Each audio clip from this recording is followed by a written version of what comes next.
ये हमें plant growth and development में सताएगा। ये वहां पर आकर दरवाजा खटखटाएगा कि हाँ भैया एनाटॉमी ऑफ फ्लावरिंग प्लांट से छोड़कर आए थे, चलो मैं हाजिर हूं। और कॉर्क कैम्बियम का जो सेकेंडरी ग्रोथ वाला कॉन्सेप्ट है वो हमें रेस्पिरेशन इन प्लांट्स वाला जो टॉपिक है वहां पर फर्स्ट पेज के अंदर ही मिल जाएगा, जहां पर हमें लेंटिसेल्स के बारे में पढ़ना होगा।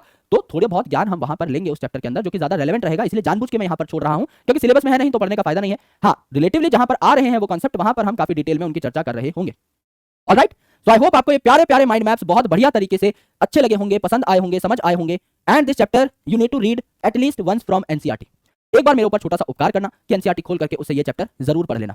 बिकॉज एक बात मैं आपसे कहना चाहता हूं कि बेसिक कॉन्सेप्ट्स पे लगाया हुआ टाइम कभी खराब नहीं होता। अगर आपको लग रहा है कि अरे यार ये चैप्टर तो मैंने 8 घंटे में पूरा किया है and I have wasted a lot of time, then आपकी थिंकिंग थोड़ी सी गलत है।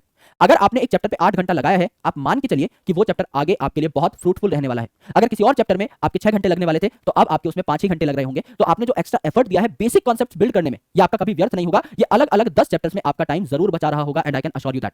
So don't even think of this thing कि आप जब बेसिक कॉन्सेप्ट्स को टाइम दे रहे हैं तो आप कुछ गलत कर रहे हैं, या आपको एक चैप्टर को पढ़ने में बहुत टाइम लग रहा है तो आप लैग कर रहे हैं। आप एक्चुअल में अपना फाउंडेशन तैयार कर रहे हैं। जितना मजबूत आपका फाउंडेशन होगा उतनी ही ज्यादा पक्की आपकी इमारत भी बनेगी, उतने ही उसके डहने के चांसेस कम हो जाएंगे। तो आप भी अगर चाहते हैं आपकी कॉन्सेप्ट्स की इमारत मजबूत रहे और खूब लंबी आपकी ऊपर तक जाए, मंजिल तक आपको लेकर के जाए, तो नीचे फाउंडेशन बहुत स्ट्रांग तैयार करिए।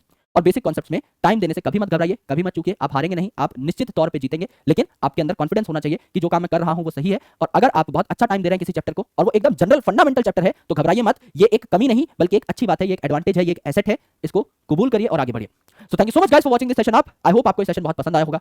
तो एक बार Vipu sir OP in the comment section please, जिससे कि मुझे पता लग जाए कि आपको ये सेशन कितना पसंद आया है। और अब हम लोग बढ़ रहे होंगे टुवर्ड्स द प्लांट फिजियोलॉजी, यानी अब हम कर रहे होंगे photosynthesis, respiration and plant growth and development की डिस्कशन, एंड देन आफ्टर हम लोग बढ़ जाएंगे towards our 12th class biology. तो thank you so much guys for watching this session. मिलता हूं आपसे अगले सेशन में, तब तक के लिए शुक्रिया, bye bye, take care, lots of love, जय हिंद।